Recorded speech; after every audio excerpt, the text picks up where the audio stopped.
good as can be expected. Yeah, I can understand that. Seems like it's kind of everyone's, I guess, go-to in a sense is, just about as good as we can all expect to be doing right now. No one's like, I'm thrilled. This is the best day. Everyone's Yeah, just I trying to think navigate. especially in the last couple of weeks, there's been this like collective social agreement to be more honest, because it just, I think, the disingenuous sort of standard greeting just started to wear on people because, it gives this impression, it creates this cognitive dissonance, right? Like we all Hmm. know that things aren't okay. And, in my day job, we put wellness centers in corporate campuses. We actually do a lot of work in Austin, near you. And, uh, or nearer to you. I don't know exactly where you are in Texas. Yeah, I'm just on the outskirts. Austin's too expensive, so I live just in the city outside of Austin, just south in a city called Cobb. Okay, cool. Um, yeah, so we're the day jobs in physical spaces, so we're struggling because we primarily work with employers, and once Google, what was that, about 4 weeks ago, said their precedent is going to be people don't have to go back to work until the end of summer 2021. But Hmm. everyone kind of followed suit. So put in fitness centers and corporate campuses, and no one's going to their corporate campus. Yep. So I think people, personally, we all thought this would we would figure out how to get to phase 3 and phase 4, Q3, Q4 this year. And it's clear that that's not going to happen. And so I think people were just, to kind of pretend that everything was Hmm. okay and keep saying it. There's something to be said about cognitive dissonance, right? That, your brain knows you're kind of lying and starts to get pissed off. So I think people just Hmm. collectively exhaled last couple of weeks and are being more real with each other. Like, what is going on? I can only imagine what the Spanish flu was like, because, our generation doesn't really have, anything in our history where, life has been, it's challenging, to be quite Yeah. honest.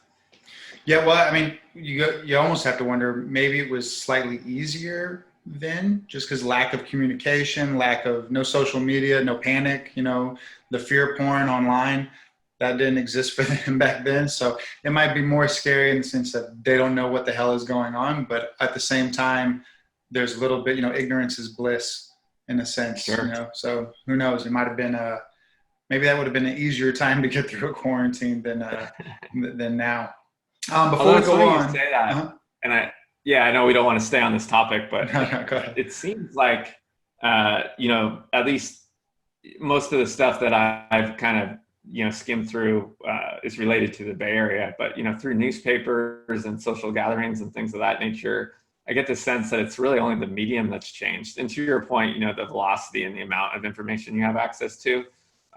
But like the misinformation and, this spreading of ideas, whether they were right or wrong, seemed to be fairly similar, because San Francisco in particular celebrated thinking, once they had flattened the curve, that they could go out and, reboot life as normal. And that ended up, bringing the second wave. Hmm. So it's interesting. History, tends to repeat itself. Yeah, it definitely does. Um, so before we go on, why don't you introduce yourself and tell us a little bit about what you do? Sure. So my name is Michael Rucker. I already kind of alluded to my day job. I'm the chief digital officer of a company called Active Wellness. We're a wellness company that primarily services corporations, hospitals, through fitness and other types of lifestyle interventions. And then academically, I'm a social scientist and have been focusing the last 3 or 4 years on the psychology of fun, and how it applies to well-being, and why we should have more of it. Outstanding. You say you're a social scientist. I know you have a PhD. What did you get your PhD in? So it's organizational Organizational psychology. psychology. Okay. Yeah, so focusing on social psychology. My dissertation in particular was on how small and mid-sized businesses are able to effectively yield workplace wellness because they have more agency to do so. Yeah. Where like broad-based enterprise interventions tend to fall flat because they're not really catered to a specific, employee population. It kind of plays into what I'm doing now. So I guess to kind of fill the gap, the last couple of years, I've been putting all these ideas about fun into a book that got picked up by Simon & Schuster, called The Fun Habit. So, I have the day job, and then my side hustle is writing this book, and it should come out Q4 of 2021. Although it started pre-COVID, and so it's been an interesting time to, the manuscript was done, but we're aggressively editing it, and it's a weird time to, rewrite a manuscript about fun in the era of COVID. So. Yeah, but I think, it's probably going to be a much needed read, I think, for some people once it's all. Well, the hope is that we'll get back. Burnout was an epidemic before COVID, and it certainly now is. Now that people don't have an outlet and aren't using their leisure time effectively, I think, to your point, it should be welcomed. But before COVID, the message of it was primarily, that as Americans, we're not taking our vacation. A lot of times we're overprescribing our kids into activities that aren't necessarily fulfilling for the parent or the child.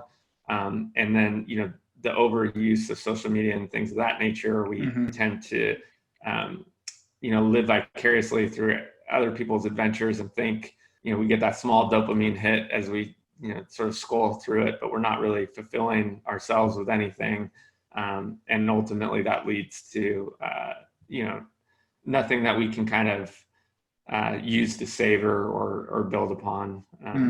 And certainly I know, one of the things that you're interested in flow, you're not going to find the flow state, engrossed in social media consumption. So no, definitely not. When you say, when you talk about organizational psychology, just want for the people that don't know, is that going to be in the same realm of like the industrial psychology and the seeking like the productivity and like, for instance, I think that was the same group of, the social science scientists or psychologists that were determining, office air temperature and the right lighting. And at first it was mostly about productivity and how to, I guess, you get the best performance out of your employees by these little tweaks or hacks, if you will, and just studying, group performance and such, right? Yeah, that's definitely in that vein. So that, there's kind of two facets, IO, which tends to be more on the human resources side, and then organizational psychology that tends to be, we both play in the same playground, but more coaching and understanding, preferences and human behavior and how to augment that. Yeah, so like the IO would be like SOPs for HR, like your standard operating procedures that you're going to use for hiring, and maybe your personality metrics and stuff like that you're going to use in your hiring process and just an employee satisfaction or happiness. Whereas you're looking at what your organization can do, perhaps longer term, bigger picture. That's right, and there's so much crossover, and ultimately, but yeah, that's right. IO tends to be assessments, things like, Myers-Briggs and Big Five. Yeah, exactly. Where org psych tends to be a little bit more diagnostic. You would go in there, with something like a McKinsey model or something, and diagnose what the presenting problem is, see if that's really the problem, and then try and have some sort of measure of, a beginning state and trying to get to a desirable end state, figure out who the stakeholders are, and things of that nature. They tend to be, where IO is, can be revolving, to your point, like, things like learning management systems and, performance track management and things of that nature, where you're trying to figure out different initiatives to, constantly bring people through promotions and things of that nature. Like, how do I create a learning track for AGM to get to GM role or whatever that is? And then org psych, again, more diagnostic. Like, there's a lot of dysfunction, in this particular group, and we don't understand, why they're not working well together. Let's, figure that out. Yeah, that makes sense. Going back to the COVID thing real quick, it was one of my hypothesis when it all first started. I assumed that, a lot of people were like, oh, it's okay, it's just gonna last a week or two. or maybe they might have had a number in their mind, like maybe 2 months or something like that. And I wrote about it on my blog, and I talked about it, where I said that I think a lot of people have a number in their head that's going to get eclipsed, and they're going to be okay up until that point, right? Like they've set like this, because we got information from the doctors, from Fauci, from everyone else about how long it was going to last, or what our expectations were. And I thought it's not going to be any of those. It's going to eclipse all of those. And once we get to that point, people are going to have like this breaking point. And it kind of talks about when you were saying, you know, everyone's kind of lowered this veil of BS about how they feel now because we passed all of that. And, you know, I think now people might have settled into kind of how they have to work if they're fortunate enough to still be working. And for those that had those unrealistic or just set those expectations, now that it's kind of crumbled away, they're trying to deal with everything. And I think that there's like there might be a couple different camps. One of them, it would be like the people that are still just trying to just kind of skate through it all and just hope that it just goes away and try to keep everything business as usual. Then there's those that devolve into just the social media and everything else. And then there's this other weird thing that I know you have an opinion on, which is, and it's still in the social media vein, which is all like the hustle porn, right? This lie about productivity that everyone likes to push on social media. Yeah, that was something that I definitely dug into as well, and something that I've been looking at for some time, even before COVID. But I think, you know, as escapism, it got really prevalent, you know, to people's detriment. Like, hey, this, you know, is out of my control. Work is something where I have, you know, somewhat of a locus of control. And so, you know, let me do as much work as possible until this passes, right? Mm-hmm. Where when you're in a crisis, ultimately, you know, need to take, you know, one, kind of accept that you don't have control and you know, take your hand off the reins, right? And so what we saw a lot of people do, myself included, you know, it's obviously cobbler's dilemma to say that this stuff is easy, but, you know, we all want to be distracted from our current reality because it's not that fun, right?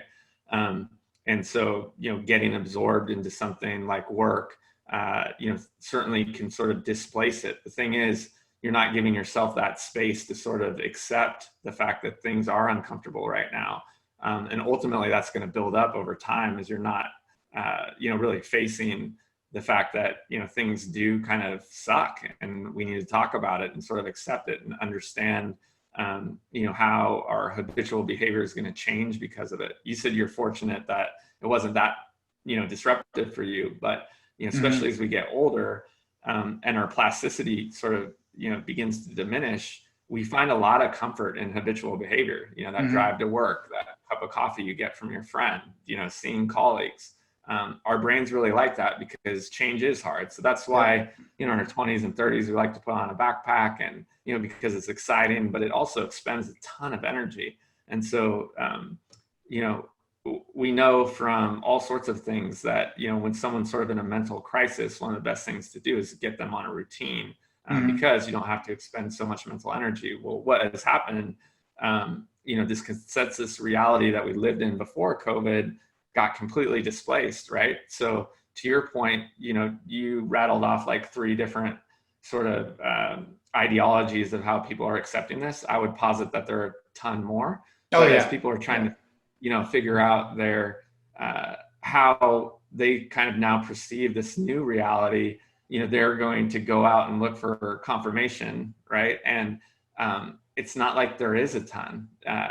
And it's also complicated, right? We tend to be binary. So it's like, are things getting better or are things getting worse? And like, this is such a complicated mess that you can't boil it down to, you know, a 2-sentence meme with a funny graphic, right? Like, and so, you know, where I'm going with all that is that it is tough. It's, you know, we find comfort in normalizing our routine. And right now, you know, everything is completely in flux. So there is no comfort to be found, you know, in habitual behavior. So does that make sense? Yeah, no, most definitely. And I think that what a lot of people haven't been doing and luckily you seem to, you're like the expert on it, is the whole fun aspect of it, right?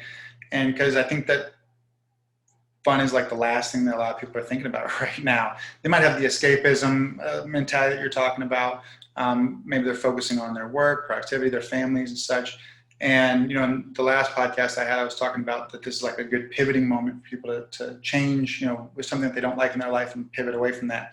But even that, it's still towards, potentially the productivity, aspect of things. So I guess tell me about like the fun aspect, or tell me about fun in general. Like, why is that important for us, and how people aren't using it right now if they aren't?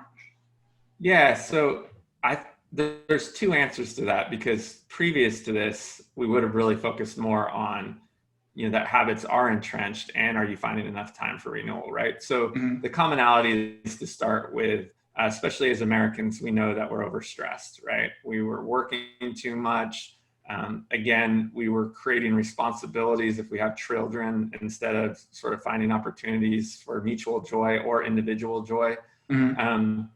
But since we are in the era of COVID, let's stay there. And I think, we've already talked about it. Instead of sort of understanding what this new state of affairs is, we did kind of, where there were these gaps, let's say something as pedestrian as, figuring out how to use the time that you used to use for your commute, or understanding that your children are also under load. So feeling a responsibility rather than, looking for something fun to have to do with your children, right? Mm-hmm.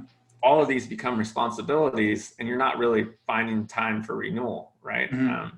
In the old paradigm, we kind of looked at life in thirds. So it would be 8 hours of sleep, 8 hours of work, and then 8 hours of leisure, whatever that looked like.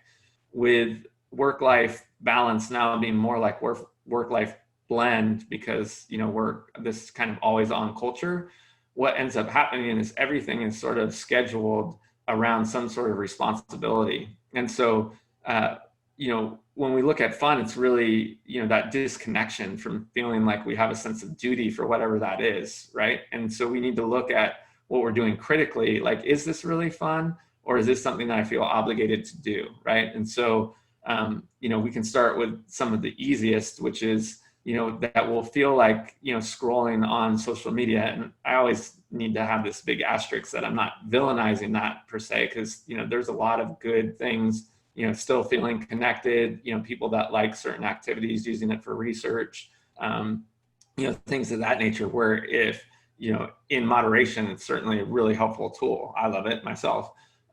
But if you're on it for 2 hours and you kind of do fall in that state of timelessness, because, it does kind of give you that dopamine hit every time, it's just like a slot machine, right? It's like Mm-hmm. boring. Wow. Okay. That's cool. You kind of feel excited, and ultimately these have been built for that reason, right? And at the end of the day, you've now sort of wasted 2 hours.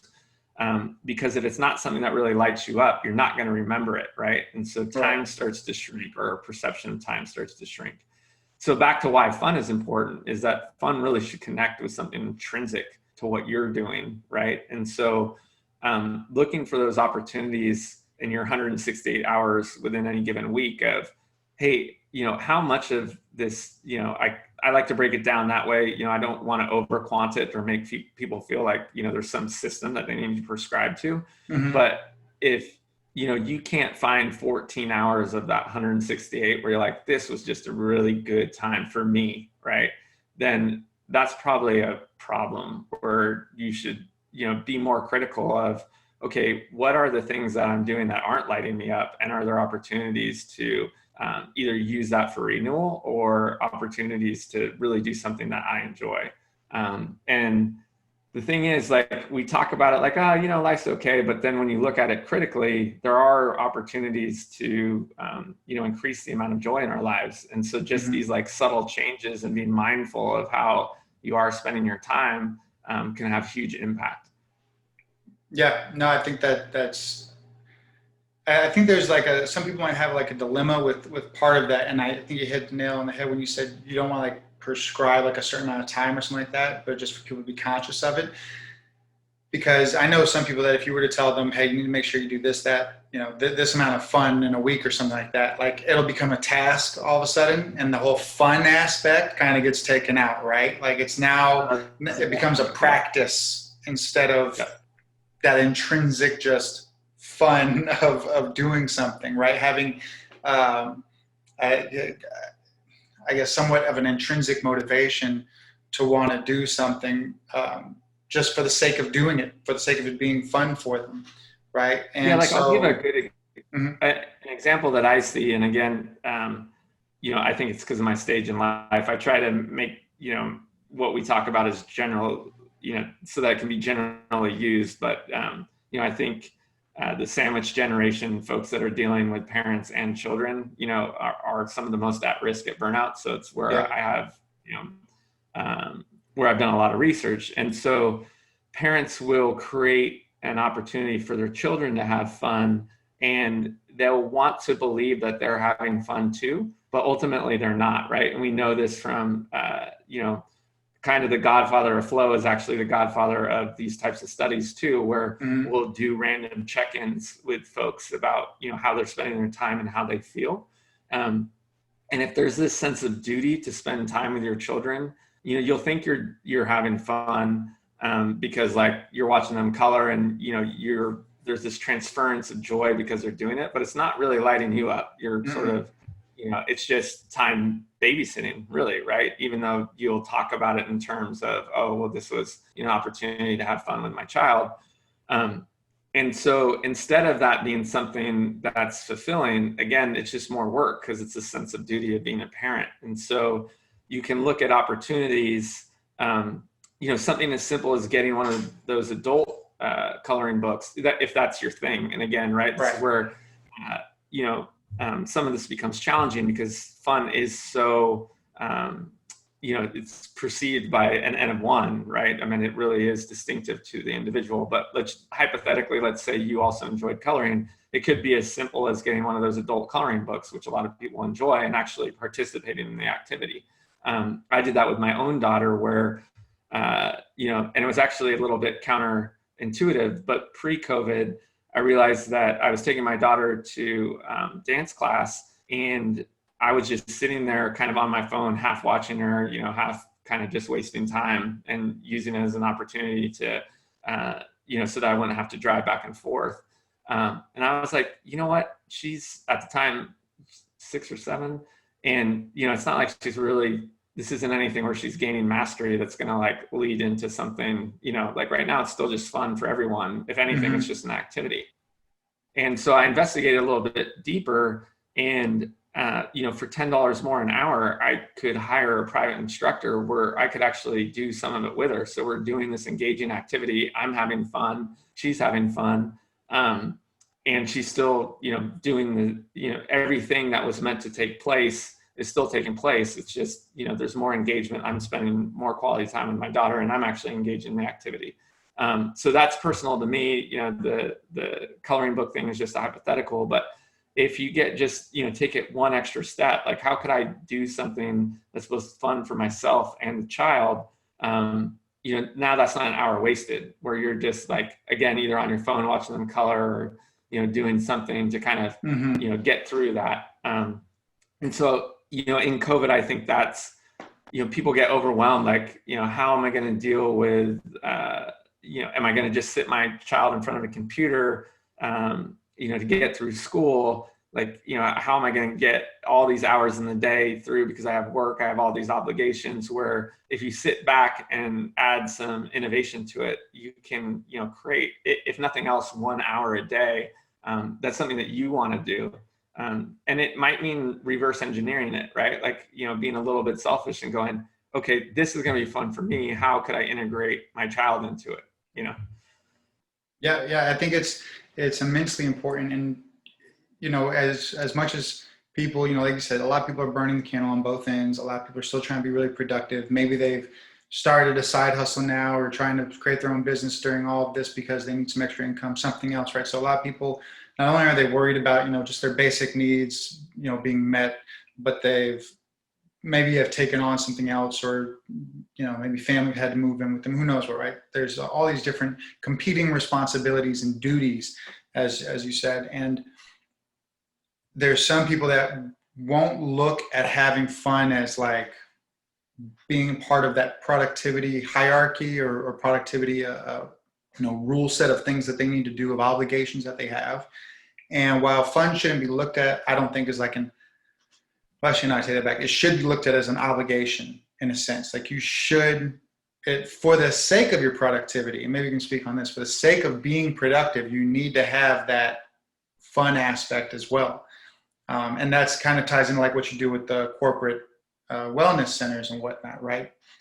Yeah, I think that's exactly right. There's, it's been replicated study after study, in a lot of different disciplines, that we know if there isn't time for renewal, you begin to kid yourself that, what you'll do is you'll end up staying busy, but you won't be productive. Mm-hmm. So we absolutely know that from a creative standpoint, that creativity kind of falls off a cliff. If you grind it out too much, there's a great book about that called Hustle and Float. We know from organizational studies that if it's algorithmic work, that at a certain point, people will start to get injured, and there'll be issues with quality assurance and things of that nature. And then, obviously service-based things, like pilots and things of that nature, we just know that once fatigue sets in, you start to do, a poorer job. And so finding those opportunities for, leisure that's restorative is extremely important. We just forget about it. So yeah, I kind of feel like, part of my purpose is to continually remind people how important that is. And like, so you can find your jam, right? I think because of my, just because of the word fun, I've gotten involved with a lot of people that, prescribe play. Like I really like Charlie Hohen and Gary Ware and folks like that.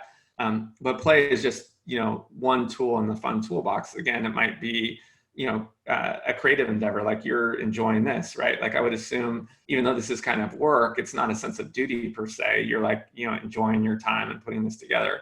My creative outlet, when COVID started, for instance, like I always liked like woodworking. And so I'd done like little woodworking projects in the past.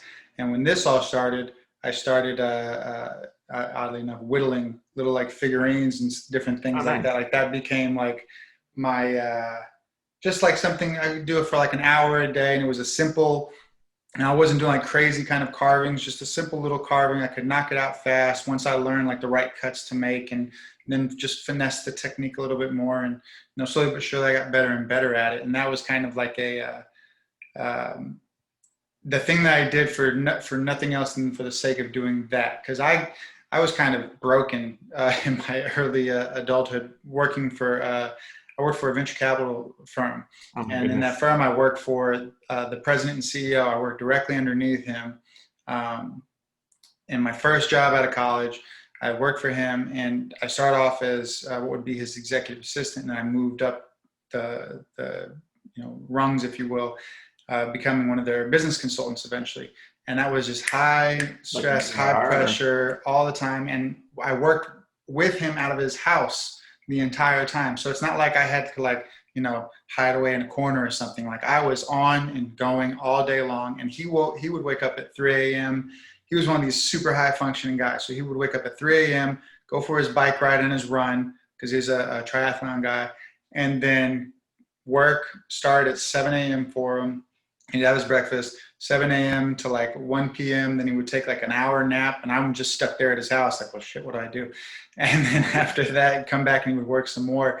And then we'd have a dinner appointment or, something else, right? So I was just constantly just going. And that idea of fun and, the obligation to not always be working was just kind of non-existent for me. So as soon as I left that and I went to other corporate structures, hell, even my company now, I don't live where our corporate headquarters is, but when I go there, I see it. And we have a gym. And a nice gym too. We have meditation rooms with like the pods. Yeah. Yeah, like the pod with that swivels the door closed, and you're kind of like laying there in like a little zero G chair. Yeah. We have Yeah. all of those things, right? Guess who uses them? Nobody. Zero people. Yeah. I'm the Right. only one I think that uses them when I go there. We also have a game room. It's got a pool table and golden tea and all these other crazy things. We see some people in there doing their lunch, but all the other rooms, I don't think I've ever seen anyone in there. Occasionally I'll see one or two people in this seriously state-of-the-art gym that we have there. And it's kind of my bone to pick with corporate America. It's like they saw Google and Facebook do all these things, and they were like, well, we got to be cutting edge like these guys. And so they all kind of adopted these wellness centers and these wellness programs, and no one knows how to use them, how to incentivize people to go, or to just tell people, hey, it's okay.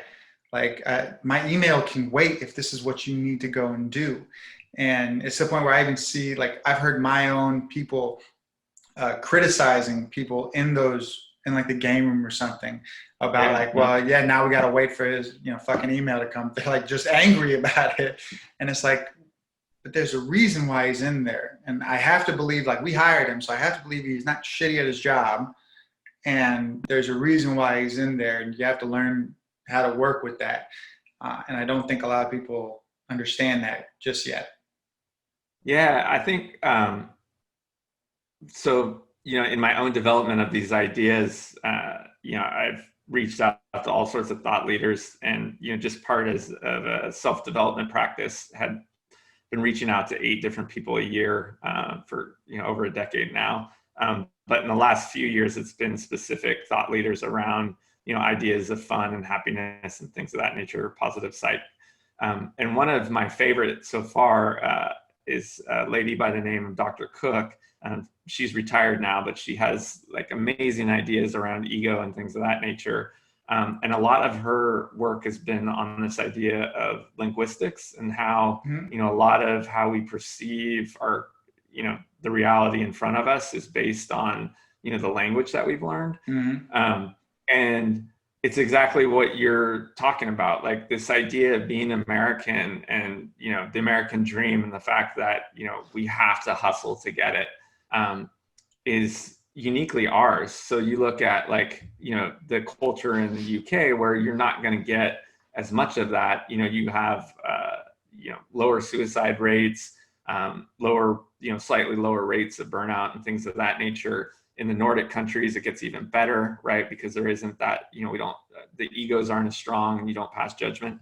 But then, you look at places like Japan where they literally have a word for working yourself to death, right? And so it's interesting in the context of, these micro and macro cultures that we live in, how it can affect us. And so, one of the hopes is that we can destigmatize, this opportunity for renewal. Like if someone, especially, since we're both male, that sort of male centric thing, like, wait, Tony's going off to do yoga during lunch. Like, what's wrong with that dude? Like, and luckily, as much as millennials get criticized and Gen Z gets criticized, I do have, hope for our future, that it seems like they don't carry the same sort of disdain for that kind of stuff. They seem to care a lot more about wellness, than my generation, where I know, I'm about to start fantasy football with my bros, next week. I've like been reducing the amount I drink, and it's not like they're, crushing me for it, but I don't,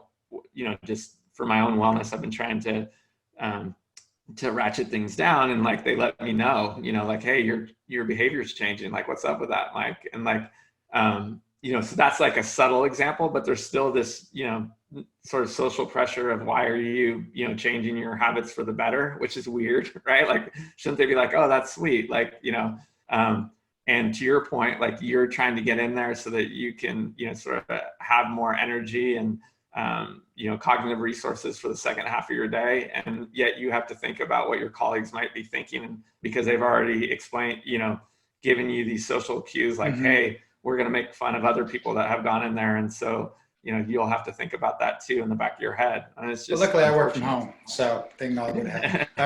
So I don't have to worry about that. I have my gym in my garage. I can do what I want here. Nice. And so it's but it is weird for them there. But going back to the intrinsic fun that we were talking about before, like I said, I started carving at the beginning of COVID, and it's one thing that I personally deal with that I realize this about myself. And I don't know if it's just a component of me being a competitive person, right? I always did sports. I've always been very competitive, just in any, way you want to look at it. And one of the things that I've realized about myself is when I take on a task, or when I try to do something that's fun, right, quote unquote, I unfortunately sometimes attach a goal to it. And then it becomes about getting to that goal, right? So like if it was like carving, it becomes, well, it's not just about carving now. Now it's about becoming proficient at carving, getting it done better and faster. And then, can I sell this? What can I, it's like it just like starts to create something else that wasn't what it was supposed to be when I started out doing it. And I've noticed, like for myself, the stuff that I do where that's not an element typically would be like athletics related. Like I told you earlier, I train in Brazilian Jiu-Jitsu. That's something that's, yes, there's an end goal, but that end goal ends up being so, like, I've been doing it for a decade, right? So like the end goal would obviously be, black belt and successful in competition stuff. Well, that's so far away for when you first start out that you don't even care about that, right? You're just doing it for the sake of doing it. And then it's just working out and it's fun for me.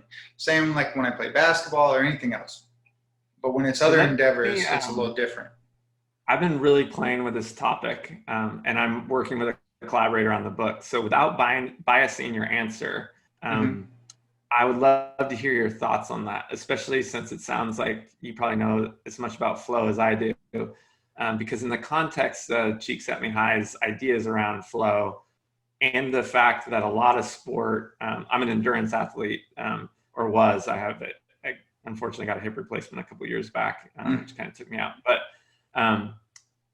this idea of quantifying every level of performance, even for, amateur athletes, has been something that I've been fascinated with. And I think there are different schools of thought on that. So before I give you mine, where have you fallen? Like when you, since you can find flow in sport, but obviously people are motivated by quantifying certain aspects, even just getting a new belt is still quantification of, right?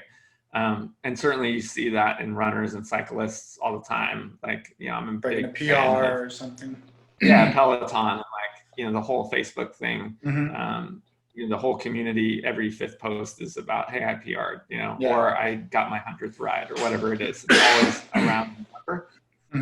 So without saying too much more, what are your thoughts on that? Like, do you find that flow can be diminished when you're kind of, overly thinking about the external reward you might get from, mastery or deliberate practice? I think, so the weird thing with flow is always when you realize you're in it, it goes away, right? Like it's one of those things where you can't, like, don't say its name or it's going to go away kind of thing. It's kind of like the opposite of like Voldemort and Harry Potter, right? And so it's important though to have the goal, right? And whether it be not necessarily the long-term goal, but the immediate goal, it's important to have that goal. But more so I think it's almost like a trick that you play on your own brain, and that it's important to have the goal so that you know that, yes, this is something that you're trying to get to, and whether it be in the learning environment or in achieving something, right? But then not necessarily looking at all the data immediately to see if it's quantifying up to that necessarily. So whether it be maybe you wear like a heart rate monitor or something like that, and you're trying to see, how we're getting into the right zone and such. It's the quantitative measures are, from my experience, have always been looking back at what was being done in that moment when you did hit that point, right? So in order to be in flow, I think it's more of just the idea of the practice and the mastery and doing all the things right, and then after the fact quantifying it and then seeing, okay, how can I replicate this again? I think that if you're paying attention to all those metrics in the moment, it makes it a lot harder to get there, and it also cheapens it a little bit, right? That's part of the great thing about flow, is that kind of just comes out of nowhere in a sense, right? You can kind of find things to get to it, but if you know it's going to happen, that's kind of like, well, you're cheating at that point, right? It's not the same feeling, I don't think, as versus when it does happen, right? You can prime yourself to get there and be ready for it. And granted, just to caveat this is flow and specific activity, right? Because there's like the flow of life and the flow of just activities and performance. Sure. And so we'll talk about that peak performance. I think that having the goal is necessary, having that goal-oriented system is necessary, just because it's one of the fundamental elements of, getting into that zone, because you have to be aiming at something, right? Aim small, miss small. You have to aim at something. Without that, you're just working out, let's say, or you're just cycling, but it's part of your brain will be like, well, when is this going to end then? Right? If we don't have a goal of what we're trying to get to, when the hell am I going to get off this bike? Why am I doing this? And well, so that's what I'd like to challenge. So, okay. One of the first books to influence me, besides Seligman and Cheek Set Me High, was, the researcher Daniel Pink in Drive. Yeah. And so he cited a bunch of research about, the pros and cons of extrinsic motivation and intrinsic, right? And so the problem I have with outward goals when it comes to achievement is that what we do know is they're fleeting, right? So every time, let's say you hit that 4-minute mile, right? Like, well, now that goal has been unlocked, and inevitably, and this is for the layman, right? Like, so, you look at these mastery curves and no one's ever going to hit 100%, right? And the people that make good money from sport and sort of understand that, like, then live in that 99.9, always trying to inch out. Tiger Woods is always used as an example, right? Where he's really competing against himself, most of the time. Most of the greats are. And so, yeah, exactly. But that's a very limited few, right? And so, in interviewing a lot of athletes that continually find joy in the practice, most of their focus is actually just really enjoying the process, right? For me, it's been runners because I like running. And then the other things are tools used to sort of track progress, but aren't connected to the joy and fun they find in, actually doing the activity.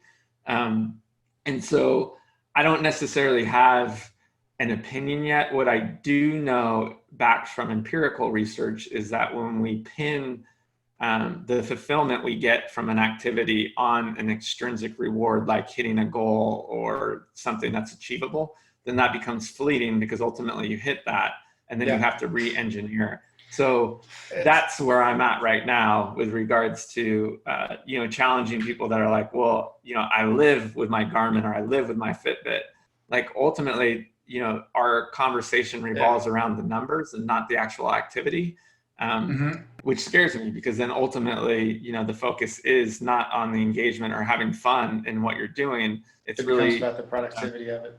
Yeah. And, 9 times out of 10, it's like, well, but you don't understand the satisfaction I get when I post that, and everyone knows that, I have the best heart rate in the world or whatever. No, I get that. And I would say it's funny that you mentioned the extrinsic and intrinsic motivation thing. I was prepping for a solo episode that I was going to do, talking about self-determination theory. Sure. And a big part of that is intrinsic and extrinsic motivation. And so for anyone that doesn't know, so the intrinsic motivation would be something that's internal in and of yourself, something that you want to do, whereas the extrinsic, external, I try to explain it to my 6-year-old. I'm like, intrinsic, it's inside, extrinsic, it's exit, it's outside of you, right? That's how I try to explain it to him. And I run all my notes by my 6-year-old. That's the best way to practice. That's good. But so extrinsic is external, like an external goal that you're trying to get to. And Deci and Ryan, I think were 2 of the psychologists that were looking at that, like the 70s, I want to say 79 or something. Maybe. But there's a great, if you just Google self-determination theory, that it's I think it's .org. There's a whole page about it. Yeah. So you can find all the information there. But the idea I think that they were putting forward was like, if you can make that extrinsic motivation, that goal, part of the intrinsic, right? If you can somehow make that shift into the extrinsic, then it becomes motivating in and of itself. And the three pillars of their kind of theory, or that theory of self-determination theory, was autonomy, competency, and connectedness. And so when you're talking about the flow, I agree that doing what you were saying, doing it just for the sake of doing it is a very important part, right? Not being just goal-focused, goal-oriented. I think that we're in agreement. I just might have phrased it the wrong way in saying, like, the goal, I think, is still in their mind, right? Or not to disagree, but just that aspect of, looking at all the metrics constantly and trying to use that, like, that can't be the goal. It should be a tool maybe to help you get in the right path, right? Just like I use like this, let me see if I can reach it real quick. Got it. So I can use this, right? This little headset is the Halo Sport headset. He's got little electrodes here and stuff. Yeah. Awesome little tool, mostly for mind-body connection, right? Your muscles. I've heard really good things from weightlifters regarding that. Man, it feels really weird on your head. It's interesting. When you get little shocks to your head, it's interesting. Wow. Because it's transcranial stimulation, right? So the whole idea is that it's going to stimulate your muscle reflexes and your movement cortex, and it's interesting to say the least. But so you can use different tools, like kind of get in that hack or to kind of hack your way into that flow. And the same thing should go with those metrics, right? Like I wear one of these little straps. I wear my little Whoop strap and I monitor my stuff. I don't monitor for my performance in an activity per se. I more so use it for my recovery, make sure I'm recovering. Because especially with all the stress and everything else people are under, right? I want to make sure like I'm not like just beating on my body constantly. And there was a while where I was. That's vagal tone. Is that how it's monitoring stress? Mm-hmm. Well, it's monitoring it through their own algorithm. It's going to be their heart rate variability, how much sleep you got, what your resting heart rate is, average heart rate throughout the day. It's going through all of these things to create their algorithm for showing you where you're at. And, it's a good device. I think I haven't tried out too many other ones that have as good accuracy. I have noticed that sometimes it's not 100% accurate. I've had to change how I wear it, tighten it, move it up the arm, do different things to it, but it does pretty well. And I can definitely feel it, right? I can sense, like, when I'm in, like, I'll be in sync with the data that I'm seeing. But from going back to like to your question, the idea of flow and the goals and whatnot, I think the goal is more internalized goal versus external. So I think that, like, for a lot of the coaches that I have interviewed, a bunch of like mental coaches and such that are trying to work with fighters. Let's say one of them works with fighters and trying to get them into like flow and like how they can, increase their peripheral visions and do all this other stuff. It's like, that's awesome that you're working with all of them. But I think that what you're talking about is that missing piece of how they internalize all those things that they're doing so that it becomes part of their flow in that moment. Right. And and I think that part of that also goes to work as well, is how do you internalize some of that? Because work is a very much stick carrot reward system. Right. And I think you hit the nail on the head, right? Because, the sort of topic for this podcast was fun. Right. And so what I would posit is we're not talking about whether something is good or bad. Right. We're trying to delineate whether something is fun or work. And so my hypothesis is that as soon as you are trying to achieve something, then it becomes work. And you just have to be mindful of that, because 100%. At the end of the day, most work is stress. Now, there's exceptions to the rule, which are amazing, right? But at the end of the day, when the end product, you're reliant on some sort of outcome, then, you do have, it does create some sort of stress. For the most part. Again, someone's going to find an exception to that, but I would say that we could exhaust the amount of examples with the few exceptions that are out there. And so similar to your IoT experience, one of the things I love is the Muse, and I, have a set amount of time that I can, meditate per week. And, in a similar discourse with one of the collaborators on the book, I was really annoyed that the Muse app kept telling me, like, you're crushing it, but you've been at 35 minutes per week, so let's add another 5. Like, I don't need to, because this is fun right now and you're going to make it not fun because Yeah. that 5 is going to replace something else. Well, they're trying to give Um, you that dopamine hit, right? They're trying yeah, that's right. to Or get you a hooked on it. challenge and make it work, right? Because Yeah. they want me to, instead of enjoying the experience, which I do, and it's just the right amount of time, they want to change it to, from being fun to something that's goal oriented, where, because I can only assume once I hit 40 minutes, I'm going to get another prompt for 45.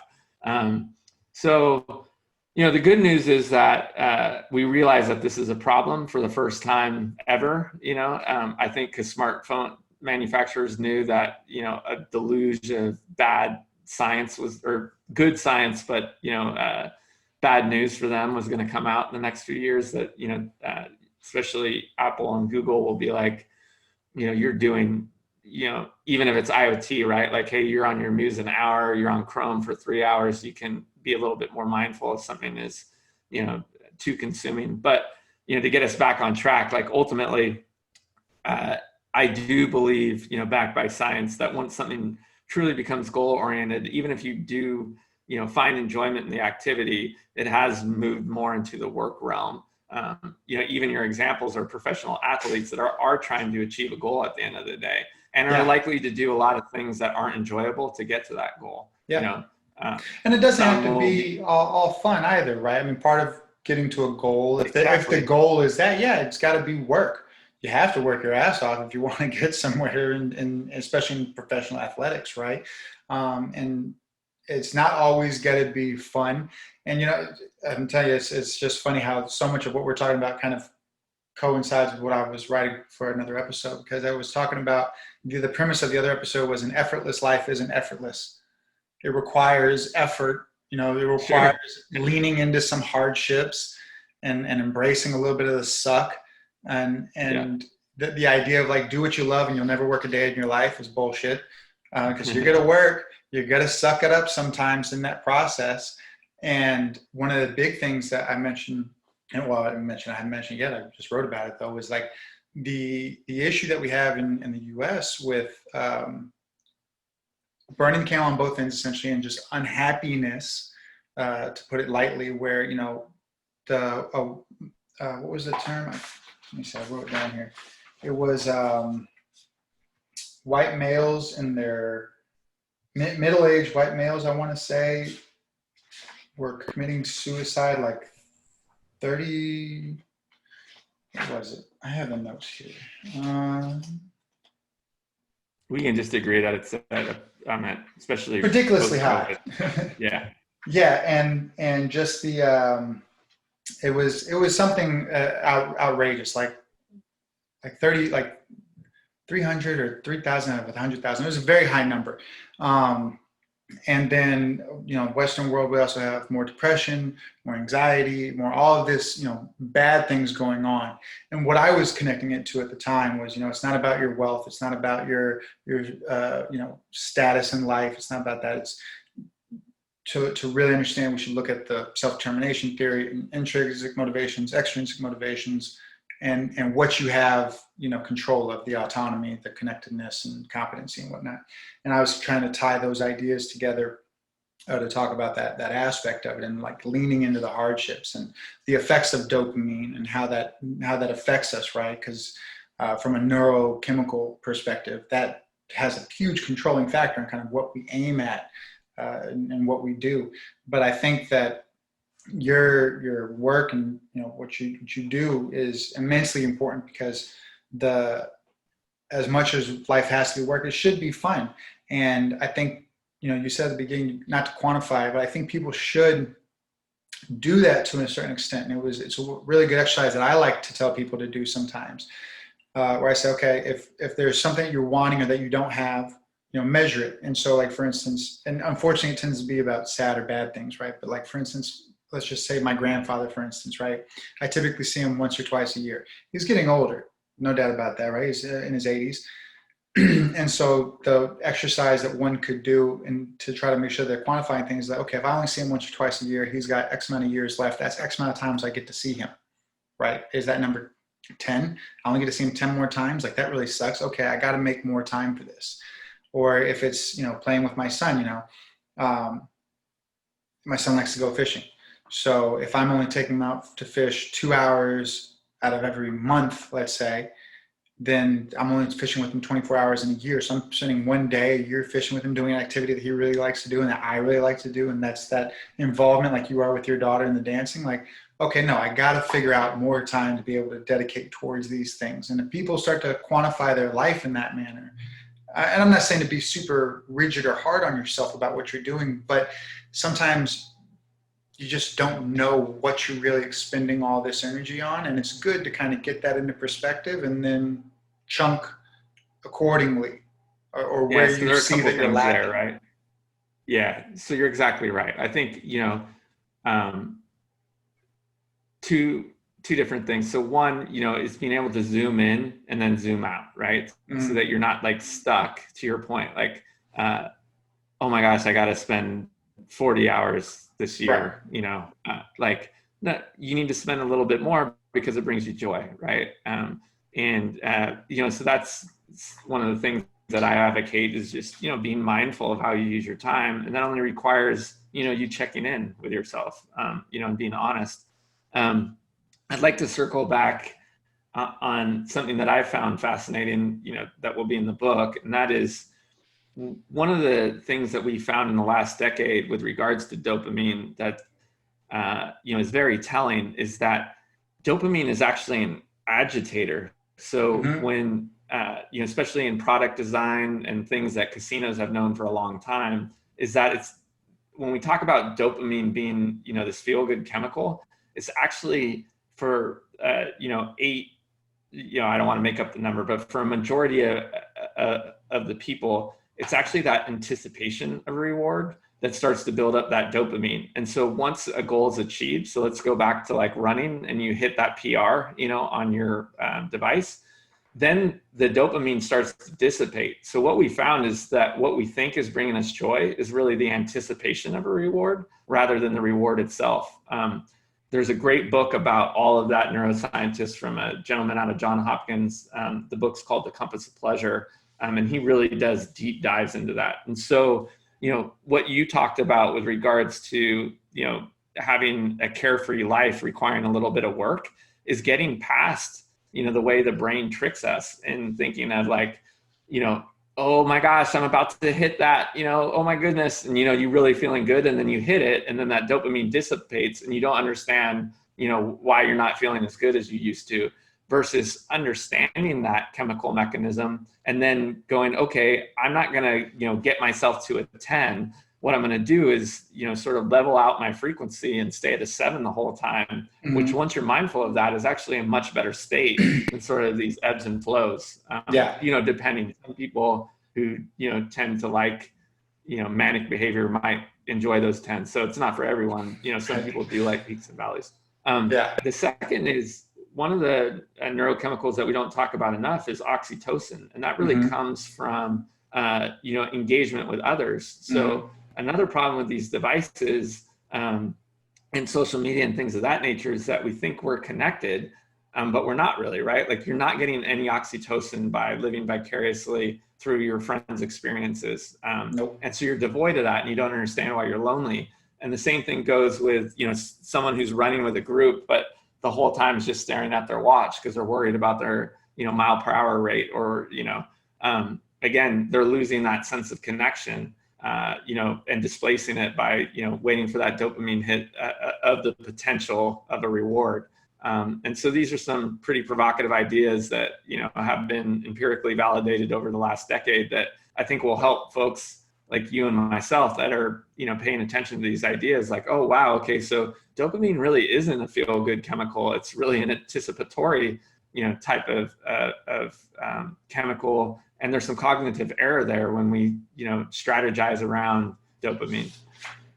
Yeah, it's definitely I wrote it down in my notes. I said that dopamine, put in perspective the brain, you're walking a tightrope of different neurochemicals all coming in at the same time, right? So you have, for instance, in one of the things I was describing about quitting on something, right? I just read some research and I heard from a neuroscientist about this concept of quitting, and it was about your norepinephrine getting released and the dopamine pushing that back, right? And so that's what kind of keeps you on that tightrope, and to make sure you don't quit, because the dopamine lets you know that you're on the right path in a sense. Sure.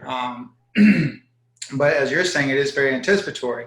And so part of that is like when you're getting the likes and you're trying to get like the more likes on your Facebook status or your Instagram status, whatever, right? But that can lead to more peaks and valleys, kind of, and false perceptions of it. There's so much that's wrong with it. And oxytocin is so much so as far as the connectedness and like the love chemical, right?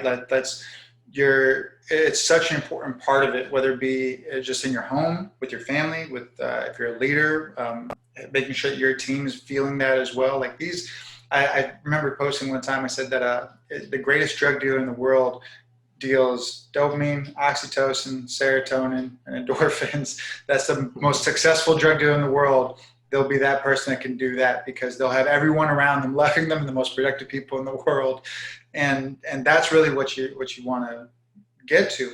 But yeah, kind of like someone from Brave New World, right? Did you read that? Yeah. But the oxytocin is definitely a huge one, and yeah, the dopamine, it's all in moderation to an extent, right? And that's one of the things that I try to explain when I talk about performance and flow, and especially on an activity level.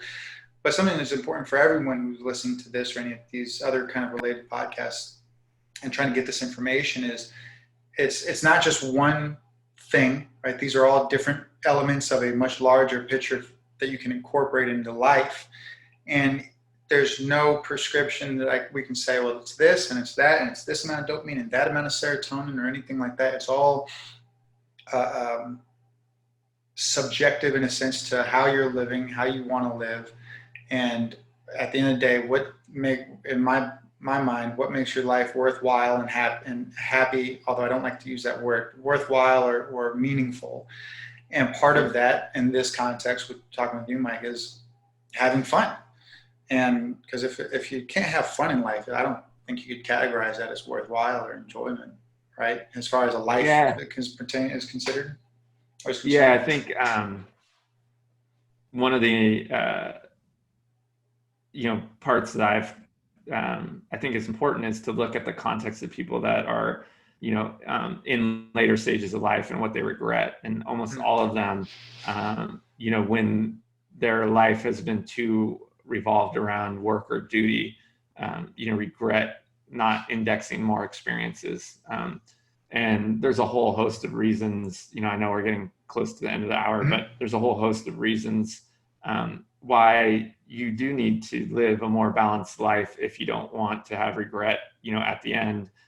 One of the ones that I focused on is, this idea that time is really perceived. And so one of the things that we know through studying heuristics is that if we do live an overly habitual life, the way we store those memories tend to be, the way we store them in the brain tend to be in buckets, right? Like, because there's no, you would exhaust the brain if you remembered. I know neither one of us are commuting to work right now. But as a hypothetical, your commute to work, is stored as one memory, because could you imagine how inefficient it would be if you remembered all 300, drives to work in a given year.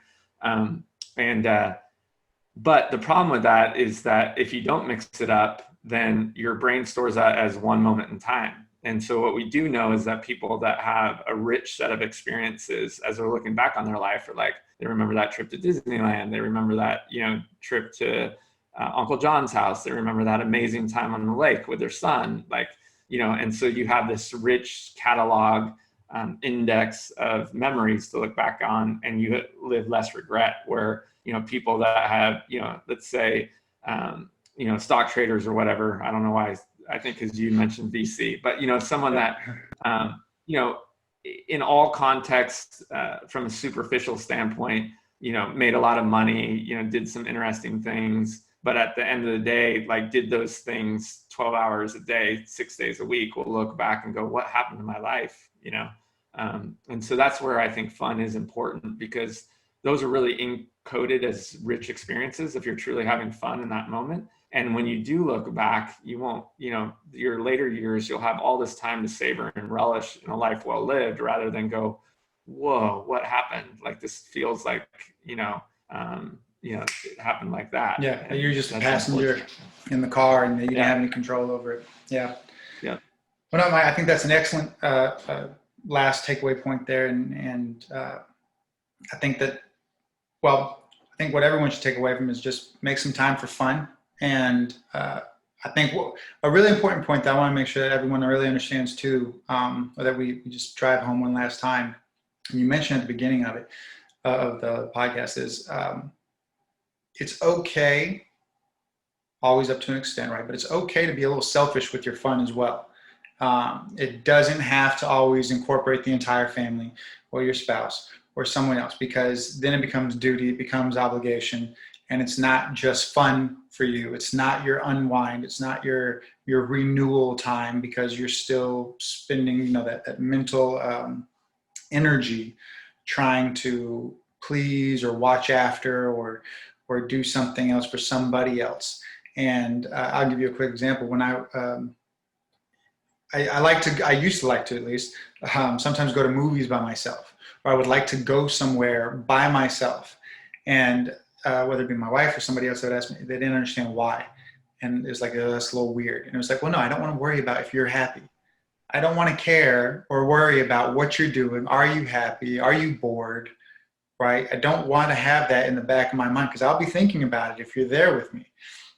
I want to just be able to do what I want to do and unwind, and not have to worry about you, because I care about other people. And it was a hard concept for a lot of people to understand. And I think until they've grasped it or felt it themselves, they don't really get it. And a lot of people are really worried, and especially right now when we're so interconnected, it's really important for you to take that time to experience the fun on your own. If you need to, right? If you need to be selfish with that, be selfish with it. But of Even course, just a couple hours a week, yeah, I think. Yeah. Not saying spend the whole day in your underwear playing video games or something. Like, no, you gotta, you still have other obligations and duties to attend to, but make time for that would be true escapism. That's right. Yeah. But yeah, if you're not, then I agree with you wholeheartedly. And the thing is, emotion is at its core, emotion is based on arousal and valence, right? And so we all want each other to be happy, but at the end of the day, we all have different arousal levels that sort of resonate with us. And so I'm exactly with you. I think early on our relationship, I like really loud music, whether it be rap or heavy metal. And my wife loves mellow music, and so we would try and incorporate each other into, going to shows, because we both like music. But what an awful experience. Instead I've been down that road.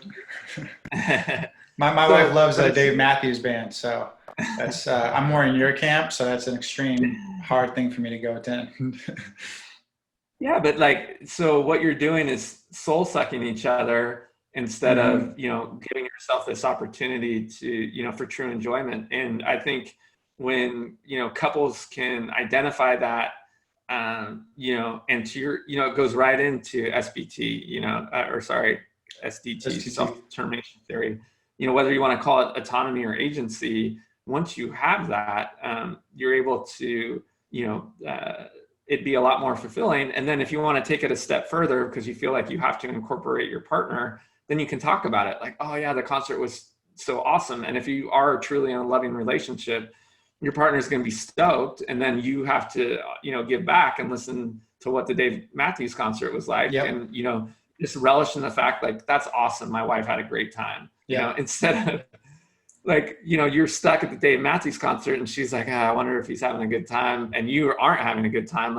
That's a lose-lose, right? Yeah. But yet, without a little bit of mindfulness, and because of the social norms, we're like, oh yeah, life tells me that I have to, bring my partner along, because that's what good partnership is. And it's just not true. No. Yeah. No, what good partnership is, especially, and this is another good key takeaway, people, is it's not necessarily judging or hating on that person for doing something, or saying, you don't spend time with me, or this is, again, it comes with the caveat of saying you do have to do those things still. But, sure. And for those instances, if that person needs that break, that their own time, their own fun, it comes with supporting that element of their fun as well. Whether it be seeking out a hobby, seeking out an adventure, seeking out something for them to do that's fulfilling in and of themselves is important. Supporting that is important. If you just demand and soul suck up the other person, you're just a burden on their life, and they already have enough burdens in life. So, yeah. Cool, Mike. Well, we'll end with that. I think a lot of great things we talked about, man. It was great talking with you. I think we could have gone on for at least another hour. But like I said, I know that you got a meeting coming up. So people want to find you. Where can they find you on social media? So my website's michaelrucker.com, and I play a little bit on Instagram at The Wonder of Fun. The Wonder of Fun. And you said you had a book coming out next year? Yeah, the end of next year, called The Fun Habit through Simon & Schuster. Habit. All right, so we'll be on the lookout for that. And again, I'd love to have you back on. We can discuss more about fun, especially when the book comes out, or even prior to that, right? Love that. Dealing with all this COVID stuff and seeing how people develop and get along. So yeah, awesome. Yeah, yeah, thank you so much. No, man, thank you.